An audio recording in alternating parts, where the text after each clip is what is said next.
প্রিয় দর্শক শ্রোতা, আসসালামু আলাইকুম। আমি একটি বিশেষ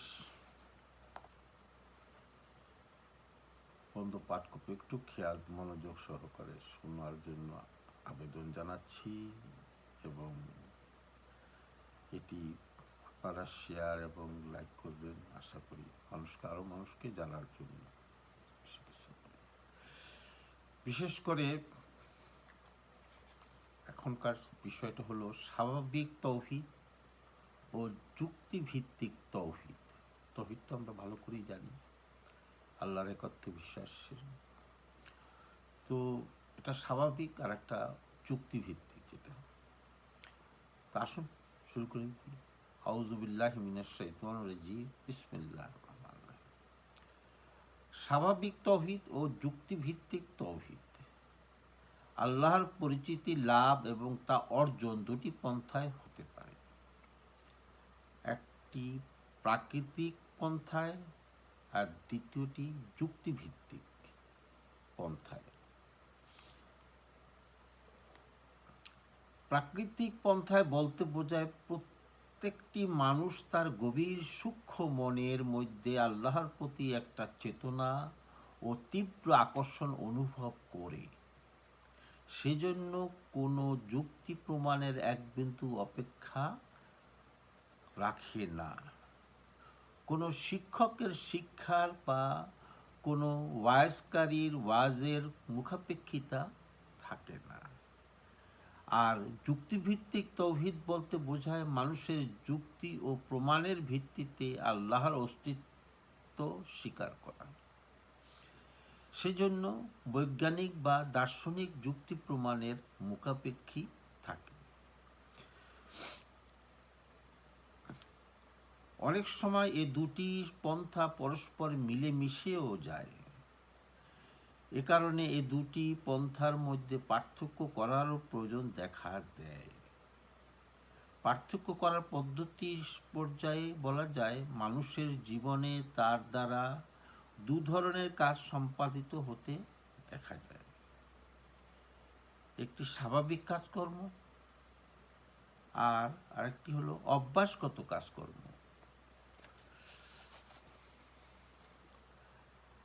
স্বাভাবিক কাজকর্ম বলতে সেসব কাজ বোঝায় যা মানুষ তার মধ্যে নিহিত স্বাভাবিক তাগিদে করে বা করতে বাধ্য হয়, যেমন শ্বাস প্রশ্বাস গ্রহণ, আত্মরক্ষামূলক কাজ, বিপদের সময়। এ পর্যায়ের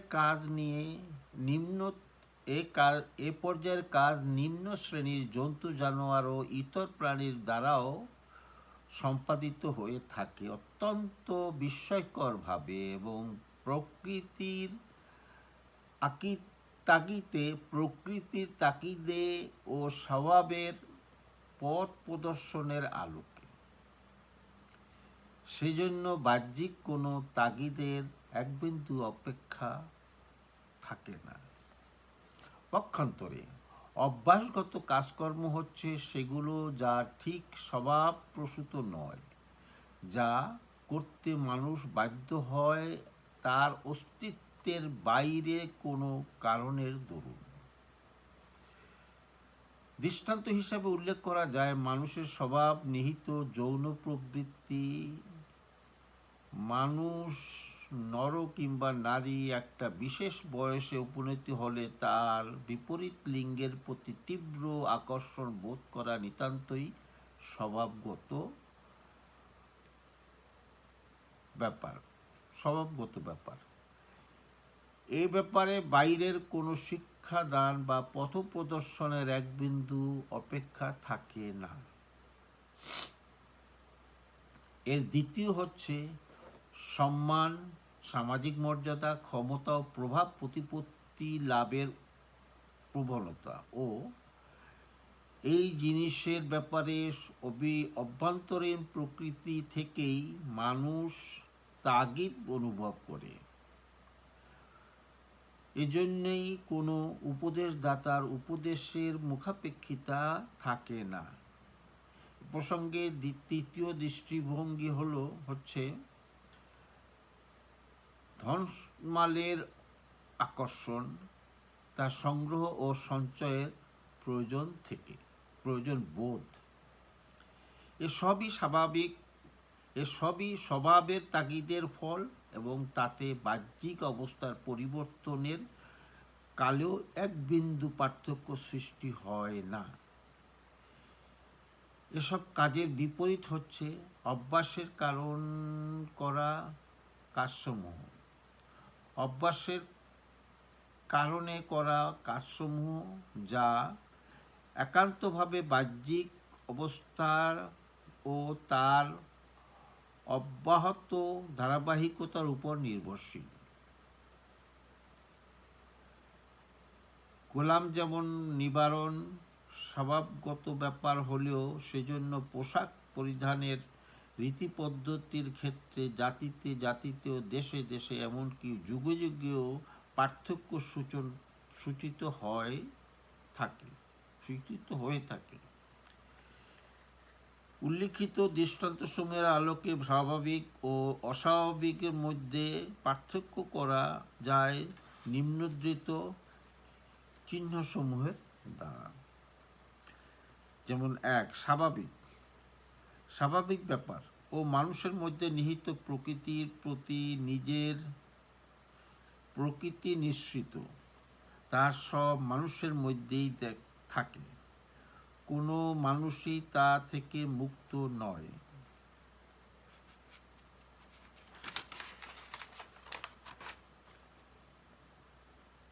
স্বাভাবিক কার্যাদি মানুষ করে স্বভাবের তাগিদে, বাইরে কোনো শিক্ষা বা প্রেরণার মুখাপেক্ষিতা থাকে না। ৩. মানুষের অস্তিত্ব শিক্ষা লাভ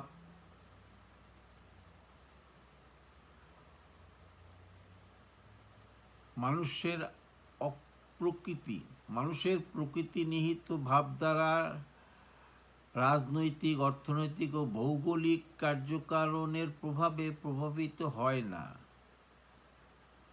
তা এসব পার্থক্যকরণ কার্যকারণ থেকে সম্পূর্ণ মুক্ত থাকে। কিন্তু অভ্যাসগত কাজকর্ম এ থেকে ভিন্ন ধরনের হয়ে থাকে, তা পরিবর্তিত কার্যকারণে প্রভাবিত হয়, তা বিশেষ শিক্ষার ফসল। একটু কঠিন, তবু আশা করি একটু শুনলে পরিষ্কার হয়ে যাবে। আল্লাহ হাফেজ।